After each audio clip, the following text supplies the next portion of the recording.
दोस्तों, पिछले भाग में आपने सुना कि शिकार खेलने गए जन्मेजय से शिकार के भ्रम में जरत्कारु ऋषि की हत्या हो जाती है। दूसरी ओर मणिमाला जो तक्षक की बेटी है और आस्तिक जो जरत्कारु ऋषि का और मनसा जो नाग कन्या है उसका बेटा है। दोनों भाई बहन आपस में वार्तालाप करते हैं। दोस्तों, आपको बताते चलें, मनसा मणिमाला की बुआ और तक्षक की बहन है। आइए सुनते हैं मणिमाला और आस्तिक का वार्तालाप। यवनिका पतन। दूसरा अंक, पहला दृश्य। स्थान, तपोवन। आस्तिक और मणिमाला का प्रवेश। मणिमाला: भाई, आज तो बहुत विलंब हुआ। आस्तिक: हाँ मणि, आज विलंब तो हुआ। हम लोगों ने अपना पाठ समाप्त कर लिया है और पूजा के लिए फूल भी रख दिए हैं। चलो उस झरने पर बैठकर थोड़ा विश्राम करें। दोनों आगे बढ़कर बैठते हैं। मणिमाला: पिताजी को देखे बहुत दिन हुए। जी चाहता है एक बार जाकर उनके दर्शन करूं और माँ की गोद में सिर रख कर रोऊं। आस्तिक: पगली, भला रोने की भी कोई कामना है? मणिमाला: हाँ भाई, तुम लोगों के बड़े बड़े मनोरथ, बड़ी बड़ी अभिलाषाएं होती हैं, किंतु हम लोगों के कोमल प्राणों में एक बड़ी करुणामयी मूर्छना होती है। संसार को उसी सुंदर भाव में डुबा दूं, उसी का रंग चढ़ा दूं, यही मेरी परम कामना है।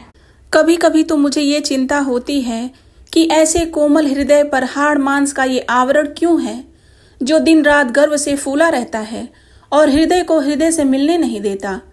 आस्तिक: बहन, तुम न जाने कैसी और कहाँ की बातें करती हो। उन बातों का इस वर्तमान जीवन से भी कोई संबंध है या नहीं? मणिमाला: वे इसी लोक की बातें हैं।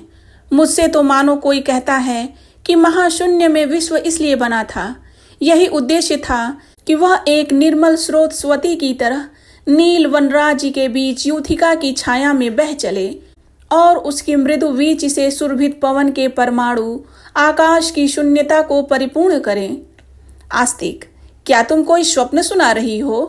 मणिमाला: भाई, ये स्वप्न नहीं है, भविष्य की कल्पना भी नहीं है।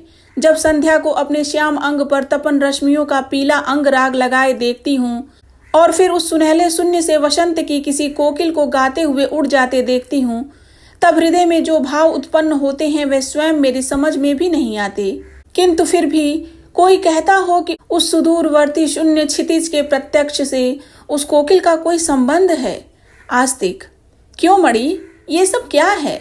इसका कुछ तात्पर्य भी है या केवल कुहक है? इन मांस पिंडों में क्यों इतना आकर्षण है और कहीं कहीं क्यों ठीक इसके विपरीत है? जिसको स्नेह कहते हैं, जिसको प्रेम कहते हैं, जिसको वात्सल्य कहते हैं, वो क्यों कभी कभी चुंबक के समान उसके साथ के लिए दौड़ पड़ता है, जिसके साथ उसका कोई संबंध नहीं, और जहां उसका उद्भव है वहां से क्यों कोई संपर्क नहीं?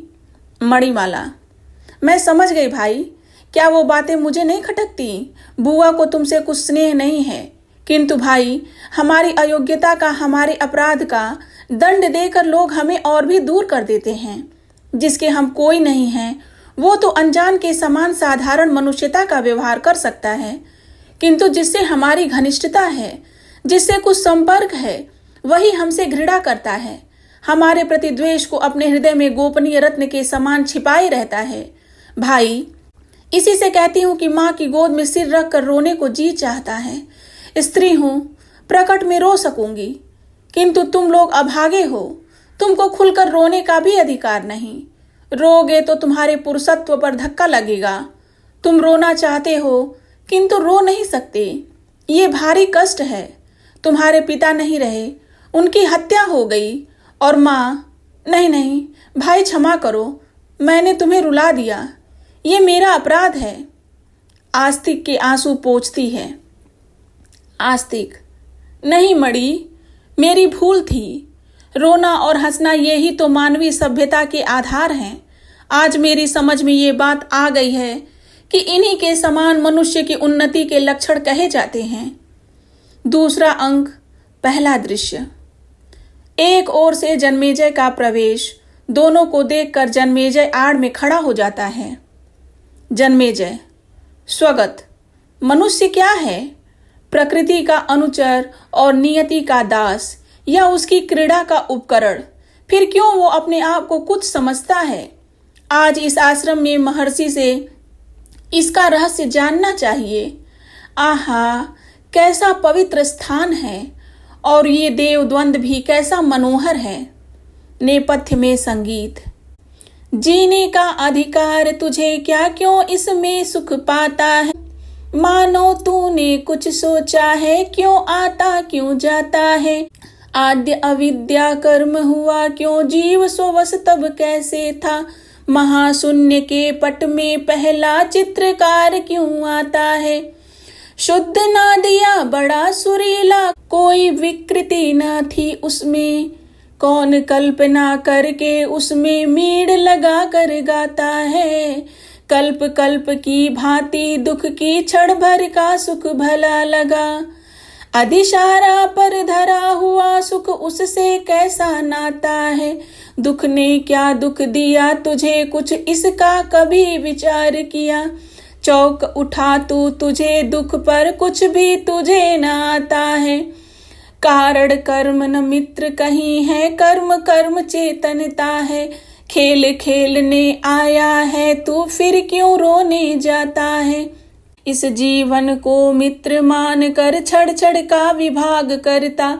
लीला से तू दुखी बन गया, लीला से सुख पाता है।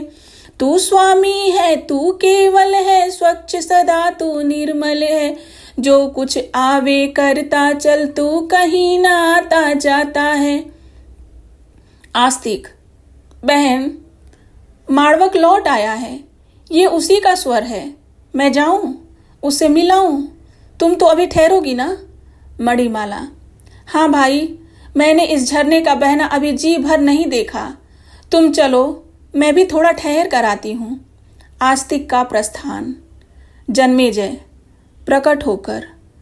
आहा, कैसा रमणीक स्थान है, मानो अभी देख पाया है। अरे, इस निर्जन वन में देवबाला सी आप कौन हैं? मणिमाला। मैं नाग कन्या हूँ, क्या आप आतिथ्य चाहते हैं? जन्मेजय। शुभे, क्या यहाँ कोई ऐसा स्थान है? मणिमाला। आर्य, समीपी में महर्षि च्वयन का आश्रम है। मेरा भाई उन्हीं के गुरुकुल में पढ़ता है। मैं भी थोड़े दिनों के लिए यहीं आ गई हूँ। ऋषि पत्नी मुझे भी शिक्षा देती हैं। जन्मेजय। भद्रे, यदि तुम्हारा भी परिचय पा जाऊं तो मैं विचार करूं कि आतिथ्य ग्रहण कर सकता हूं या नहीं। मणिमाला। मैं नागराज तक्षक की कन्या हूं और जरत्कारु ऋषि का पुत्र आस्तिक मेरा भाई है। जन्मेजय। ये कैसा रहस्य? क्या कहा जरत्कारु? मणिमाला। हाँ यायावर, जरत्कारु ने मेरी बुआ नाग कुमारी मनसा से ब्याह किया था। जन्मेजय।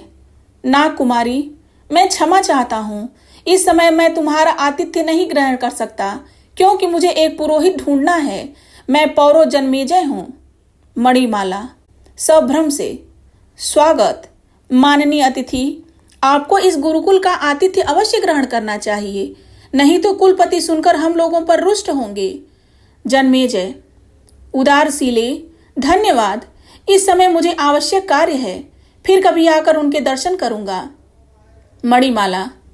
मैं समझ गई, आप मुझे शत्रु कन्या समझते हैं, इसलिए। जन्मेजय। नहीं भद्रे, तुम्हारे इस सरल मुख पर तो शत्रुता का कोई चिन्ह ही नहीं है। ऐसा पवित्र सौंदर्य पूर्ण मुख मंडल तो मैंने कहीं नहीं देखा। मणिमाला लज्जित होकर। आप आर्य जाति के सम्राट हैं ना? जन्मेजय। किंतु मैं तो तुमसी नाग कुमारी की प्रजा होना भी अच्छा समझता हूँ। जन्मेजय जाता है। मणिमाला उधर देखती हुई। ऐसी उदारता व्यंजक मूर्ति, ऐसा तेजोमय मुखमंडल, ये तो शत्रुता करने की वस्तु नहीं है। कुछ सोचकर, मैं ही भ्रम में हूँ। मैं जिसका सुंदर व्यवहार देखती हूँ उसी के साथ मेरा स्नेह हो जाता है। नहीं नहीं, ये मेरी विश्व मैत्री का, उस शर्मा यादवी की शिक्षा का फल है। किंतु यहाँ तो अंतःकरण में एक तरह की गुदगुदी होने लग गई। गुनगुनाते हुए शीला का प्रवेश। मणिमाला। आओ सखी, मैं तो बड़ी देर से तुम्हारी राह देख रही हूँ। तुमको तो गाने से छुट्टी नहीं मिलती। मार्ग चलते हुए भी गाती रहती हो। शीला, सखी, अपना वर ढूंढती फिरती हूँ। मणिमाला, अरे तुम्हारा तो ब्याह हो चुका है ना। शीला, क्या तुम पागल हो गई हो? अभी तो बात पक्की हुई थी। मणिमाला, हाँ हाँ सखी, मैं भूल गई थी। शीला, और जब किसी से तुम्हारा ब्याह हो जाए तब तो कभी कभी इस तरह पति को भूल जाना, दूसरा वर ढूंढने लगना। मणि, चलो, तुम भी बड़ी ठठोल हो। अरे क्या सोमश्रवा तुझे मनोनीत नहीं है? शीला, अब तो नहीं है। मणिमाला, क्यों? क्या इतने ही दिनों में बदल गए? शीला, नहीं सखी, एक बड़ी भयानक बात हो गई है। भावी पति सोमश्रवा मुझसे ब्याह कर लेने पर पौरव सम्राट जन्मेजय के राजपुरोहित बनेंगे। मणिमाला, तब तो तुम्हें और भी प्रसन्न होना चाहिए। शीला, जो अपने को मनुष्यों से कुछ अधिक समझते हैं उनसे मैं बहुत डरती हूँ। राज संपर्क हो जाने से इसी हड्डी मांस के मनुष्य अपने को किसी बड़े प्रयोजन की वस्तु समझने लगते हैं। उन्हें विश्वास हो जाता है कि हम किसी दूसरे जगत के हैं। मणिमाला, किंतु मैं तो समझती हूँ कि ऐसे तुच्छ विचार रखने वाले साधारण मनुष्यों से भी नीच हैं। शीला, सखी, तुम ऐसा सोच सकती हो क्योंकि तुम भी नागराज की कन्या हो, किंतु मैं तो साधारण विप्र कन्या हूँ। मणिमाला, आहा, कैसी भोली है, क्या कहना। शीला हंसकर, राजकुमारी, सुना है आज उनके आश्रम में फिर सम्राट जन्मेजय आने वाले हैं। मणिमाला, सखी, जब तुम सम्राट की पुरोहितानी होगी तब हम लोगों पर क्यों कृपा रखोगी? शीला, और यदि कहीं तुम ही साम्राज्ञी हो जाओ तब? मणिमाला, लज्जित होकर, चल पगली। आस्तिक प्रवेश करके, महर्षि ने तुम लोगों को बुलाया है। सब जाते हैं। दूसरा दृश्य, स्थान, पथ। एक ओर से दामिनी और दूसरी ओर से माड़वक का प्रवेश। दामिनी, मैं किधर आ निकली, राह भूल गई हूँ। माड़वक, आप कहाँ जाना चाहती हैं? दामिनी, मैं माड़वक, हाँ हाँ, आप कहाँ जाएंगी? दामिनी, मैं बता नहीं सकती, मैं जानती ही नहीं। माड़वक, शुभे, संसार में बहुत से लोग ऐसे हैं जो जाना तो चाहते हैं परंतु कहाँ जाना चाहते हैं इसका उन्हें कुछ भी पता नहीं। दामिनी, पर क्या आप बतला सकते हैं? माड़वक, स्वगत, ये अच्छी रही, बड़ी विचित्र स्त्री मिली। समझ में नहीं आता कि ये कोई बनी हुई मायाविनी है या सचमुच कोई भूली भटकी है। दामिनी, आप बोलते क्यों नहीं? माड़वक, मुझे अधिक बातें करने का अभ्यास नहीं। मैं यही नहीं जानता कि आप कहाँ जाना चाहती हैं, तब कैसे और क्या बताऊं? दामिनी, आप कहाँ रहते हैं? माड़वक, ये न पूछो, मैं संसार की भूली हुई वस्तु हूँ। न मैं किसी को जानना चाहता हूँ और न कोई मुझे पहचानने की चेष्टा करता है। तुमने कभी शरद के विस्तृत व्योम मंडल में रुई के पहल के समान एक छोटा सा मेघ खंड देखा है? उसको देखते देखते विलीन होते या कहीं चले जाते भी तुमने देखा होगा। विशाल कानन की एक वल्लरी की नन्ही सी पत्ती के छोर पर विदा होने वाली श्यामा रजनी के शोकपूर्ण अश्रु बिंदु के समान लटकते हुए एक हिमकण को कभी देखा है? और उसे लुप्त होते हुए भी देखा होगा। उसी मेघखंड या हिमकरण की तरह मेरी भी विलक्षण स्थिति है। मैं कैसे कह सकता हूँ कि कहाँ रहता हूँ और कब तक रह सकूंगा? दामिनी, आश्चर्य, तुम तो एक पहेली हो। माड़वक, मैं ही नहीं, ये समस्त विश्व भी एक पहेली है। हर्ष, द्वेष, प्रतिहिंसा, प्रतिशोध। दामिनी, क्या कहा? माड़वक, प्रतिशोध, क्या ये सब पहेली नहीं है? दामिनी, हाँ हाँ, स्मरण आया, प्रतिशोध, मुझे प्रतिशोध लेना है। माड़वक, किससे? क्या उसे लेकर तुम रख सकोगी? वो जहां रहेगा जलाया करेगा, डंक मारा करेगा और तड़पाया करेगा। उसे तुम संभाल नहीं सकोगी, और जिसे तुम धारण नहीं कर सकती उसे तुम लेकर क्या करोगी? छोड़ो, उसके पीछे ना पड़ो देवी, इसी में तुम्हारा कल्याण होगा। एक मैं ही इसका प्रत्यक्ष उदाहरण हूँ। चारों ओर मारा मारा फिर रहा हूं। दामिनी, क्या तुमको भी किसी से प्रतिशोध लेना है? वाह, तब तो हम और तुम एक पथ के पथिक हैं। मांडवक, क्षमा करो, उस पथ में बहुत ठोकर खा चुका हूं। अब उस पर चलने का साहस नहीं, बल नहीं। तुम जाओ, तुम्हारा मार्ग और है, मेरा और। दामिनी, तब मुझको ही वहां पहुंचा दो। मांडवक, कहाँ? दामिनी कुछ सोचकर, तक्षक के पास। मांडवक चौंक कर, वहां? मैं नहीं जा सकता, और तुम दुर्बल रमणी हो, लौट जाओ, दुस्साहस न करो। दामिनी, नहीं, मुझे वहां जाना आवश्यक है। मेरे शत्रु का एक वही शत्रु है। अच्छा, और कहाँ जाऊं, तुम ही बता दो। मांडवक, मैं नहीं। देखकर, लो, वे स्वयं इधर आ रहे हैं, मैं जाता हूं। मांडवक का प्रस्थान, तक्षक का प्रवेश। तक्षक, सुंदरी, इस विजन पथ में, इस बीहड़ स्थान में तुम क्यों आई हो? दामिनी, क्या आप ही तक्षक हैं?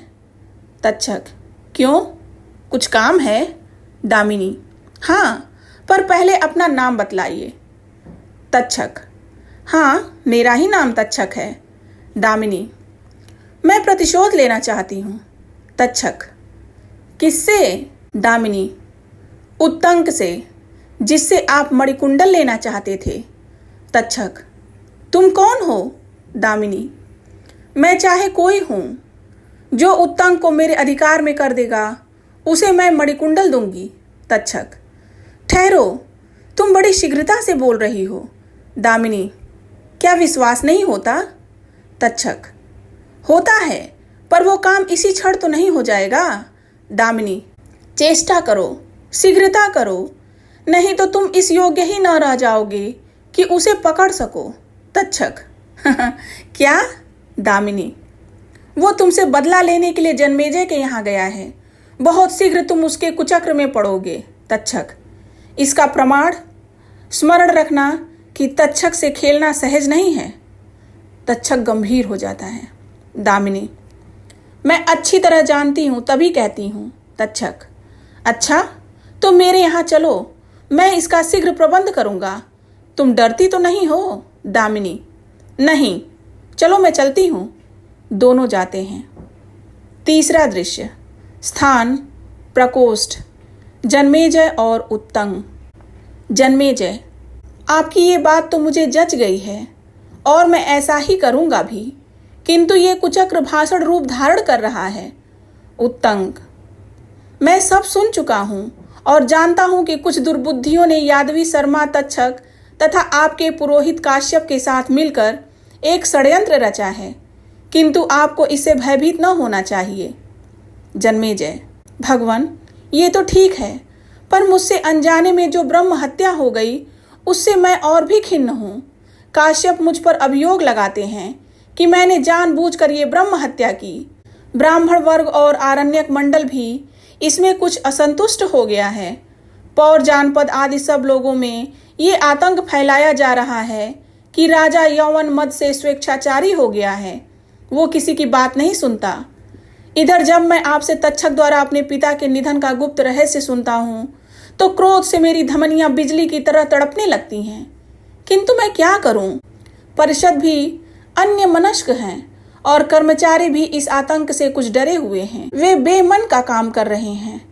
उत्तंग, लकड़हारे से तो आप सुन ही चुके कि इसी काश्यप ने तक्षक से मिलकर राज निधन कराया है, और यही लोलुप काश्यप फिर ऐसी कुमंत्रणाओं में लिप्त हो तो क्या आश्चर्य।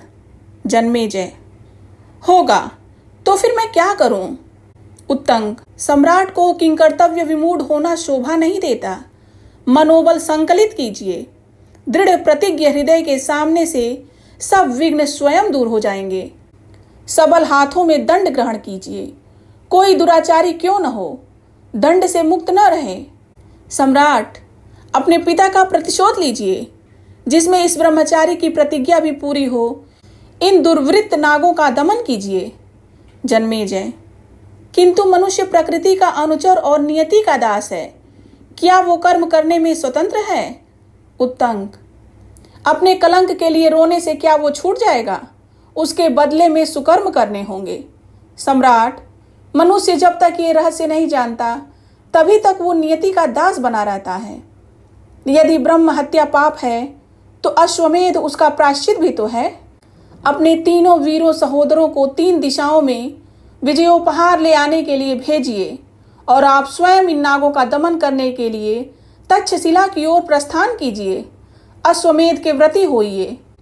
सम्राट, जब तक मेरी क्रोधाग्नि में दुर्वृत्त नाग जलकर भस्म न होंगे तब तक मुझे शांति न मिलेगी।